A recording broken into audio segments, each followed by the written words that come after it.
स्पर्श काव्यखंड का सबसे पहला जो चैप्टर है जो काव्यखंड में है वो है साखी, कबीरदास जी के द्वारा लिखा हुआ है।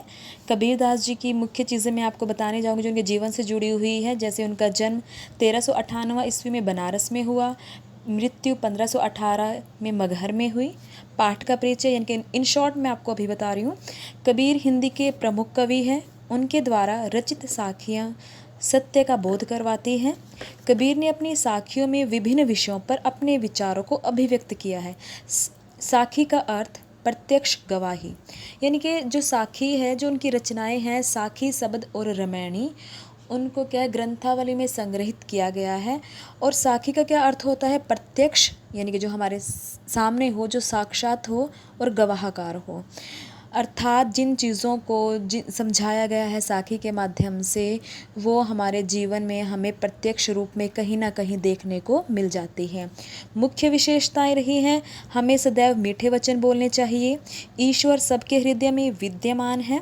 जब तक मन में घमंड रूपी अंधेरा रहता है तब तक ईश्वर नहीं दिखते।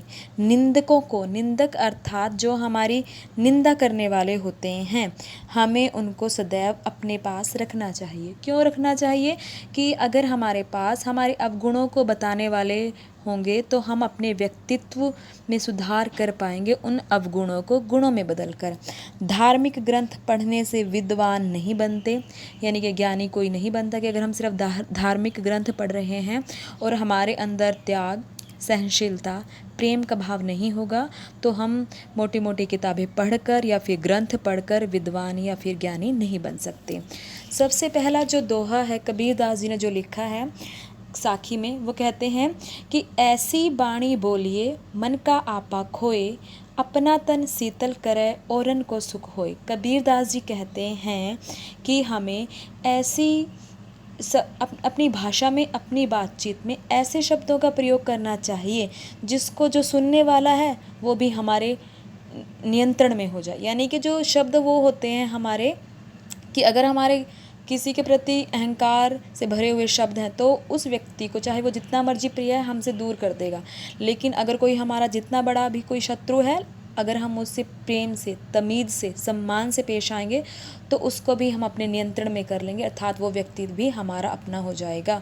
तो कबीरदास जी कहते हैं कि हमें अपनी भाषा में सदैव शब्दों का चुनाव करते हुए मीठे वचनों का प्रयोग करना चाहिए, जिससे क्या है सुनने वाले का मन भी शांत होगा और हमारा तन और मन और मस्तिष्क भी दोनों क्या है शांत रहेंगे। कि अर्थात अगर हम किसी को क्रोध में आकर कोई बात कहते हैं तो उसका जो दुष्प्रभाव है वो हमारे व्यक्तित्व पे भी पड़ता है, क्योंकि जो हमारे शब्द होते हैं वो हमारे व्यक्तित्व को निर्धारित करने वाले होते हैं। तो कबीरदास जी हमें समझाते हैं कि हमें सदैव मीठे वचनों का प्रयोग करना चाहिए जिससे मन का घमंड नष्ट हो।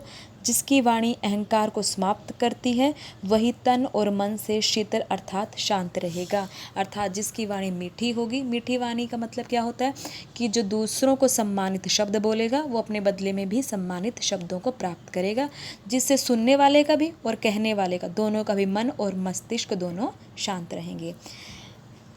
दूसरा जो दोहा है उसमें कहते हैं कबीरदास जी, कस्तूरी कुंडली बसे मृग ढूंढे बन माही, ऐसी घटी घटी राम है दुनिया देखे नाही। कबीरदास जी यहाँ हमें समझाते हुए एक उदाहरण, यानी कि समझाने के लिए एक उदाहरण दे रहे हैं। किसका? मृग का। मृग यानी कि हिरण का। कि मृग के कहाँ पे? कुंडली में। कुंडली का मतलब होता है नाभि में। नाभि को इंग्लिश में बोलते हैं नेवल। कि मृग की कुंडली में कस्तूरी नामक एक पदार्थ होता है जो कि बहुमूल्य माना जाता है, क्योंकि जो उसकी जो खुशबू होती है वो इतनी अनमोल होती है कि नाभि में होने के बावजूद भी वो पूरे जंगल में विद्यमान, यानी कि फैली रहती है वो खुशबू। और मृग उस खुशबू के वशीभूत होकर, लेकिन अज्ञानता के विवश, वो उस खुशबू को इधर उधर पूरे जंगल में ढूंढता हुआ घूमता रहता है। लेकिन उसको ज्ञान नहीं होता कि जिस खुशबू के पीछे, जिस कस्तूरी के पीछे वो दौड़ रहा है वो उसके खुद की नाभि में विद्यमान है। तो यही हालत किसकी बता रहे हैं? यानी कि मनुष्य की यही हालत है। कैसी है? कि जो ईश्वर है वो क्या है? घटी घटी, यानी कि घट घट में, कण कण में निवास करने वाले हैं। लेकिन अपनी मूर्खता के कारण जो मनुष्य है वो उसको पूरी दुनिया में न जाने बड़े बड़े मंदिरों में, भवनों में, इधर उधर तीर्थ स्थानों पर ढूंढते रहते हैं, जबकि ईश्वर को हम क्या है अपने ज्ञान के द्वारा उसको कण कण में निवासित देख सकते हैं, क्योंकि ईश्वर जो है हर एक कण में विद्यमान है। लेकिन हम अपने घमंड के कारण, अपने अहंकार के कारण, स्वार्थ के कारण ईश्वर को देख नहीं पाते। जो थर्ड दोहा है उसमें बताया गया है कि जब मैं था तब हरि नहीं, अब हरि है मैं नहीं। मैं शब्द किस लिए लिया गया है? घमंड के लिए लिया गया है, अहंकार के लिए, कि जब तक मेरे अंदर, यानी कि मेरे अंदर या फिर किसी के भी अंदर लगा लीजिए कि मैं शब्द होगा, वो ईश्वर से दूर होंगे। कि जब तक मेरे अंदर घमंड था, अहंकार था, मेरे जो हरि है, जो ईश्वर है, वो मुझसे दूर थे।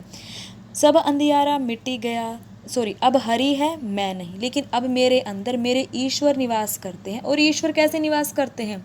ऐसे नहीं कि कृष्ण रूप में या शिव जी रूप में भगवान आपके अंदर निवास कर गए, नहीं।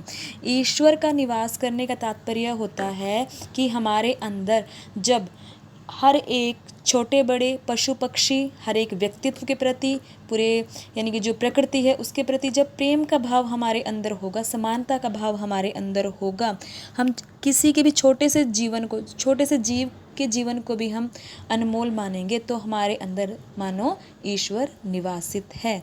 तो कहते हैं कि जब मेरे अंदर मेरे हरि यानी कि प्रेम भाव रूप में, भक्ति के रूप में मेरे अंदर हरि ने निवास कर लिया, मेरे ईश्वर ने निवास कर लिया, तो क्या हुआ कि मेरे अंदर से जो घमंड रूपी अंधकार था वो मिट गया, क्योंकि मेरे ईश्वर ने अपने दया भाव के द्वारा मेरे रास्ते में अपने प्रेम का दीपक जलाकर उसको, मेरे मार्ग को, अपने तक पहुंचने का जो मार्ग था उसको प्रकाशित किया, और मेरे अंदर से जो घमंड का अंधकार था, जो अज्ञानता का अंधकार था, उसको दूर किया।